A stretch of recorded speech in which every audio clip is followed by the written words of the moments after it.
streaks that had been driving her crazy for the past few days. As she wiped the last of the water drops from the now sparkling window, Lucy turned to see a sleek, dangerous-looking road bike ease to a stop in front of the Bowser. The rider, dressed in full riding gear, complete with leather jacket, pants, and dark-tinted helmet, looked the part of the intimidating faceless biker. For a moment, Lucy experienced something weird, almost like a warning, before she shook off the notion and set aside the bucket of water to make her way across the service driveway.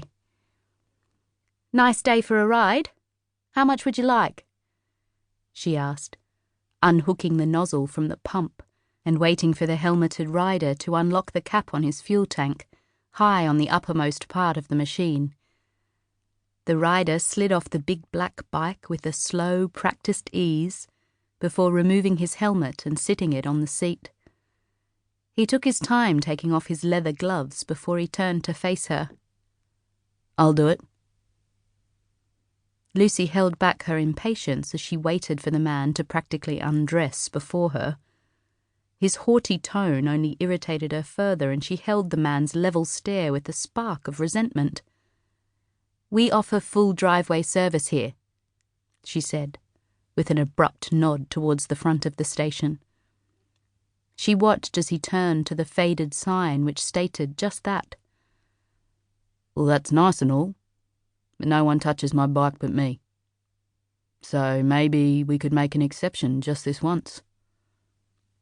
His voice was deep and had a slight gravelly edge to it that for some insane reason reminded her of smooth malted Scotch. Insane because she didn't even drink Scotch, and, besides, she had no idea if her voice could sound like that. Lucy bit back an irritated sigh and began counting to 10. She had no idea why this stranger annoyed her so much. But a recent quote she'd read on Facebook came to mind. She may not be a sex therapist, but she could spot a wanker when she saw one. A small grin hovered on her lips as she relinquished the pump and turned away to head back inside. Lucy tried to concentrate on the spreadsheet on a computer screen, but her gaze continued to stray to the man fussing about his motorbike outside. Arrogant or not, the guy sure did know how to fill out a pair of leather bike pants. With a shake of her head, she cleared away the wayward thoughts and tried to focus on the accounts. Numbers. That's what she needed to focus on. Numbers made sense. They were logical and rational and rarely gave you nasty surprises. They were what she needed to be thinking about, not sexy male butts in tight black leather.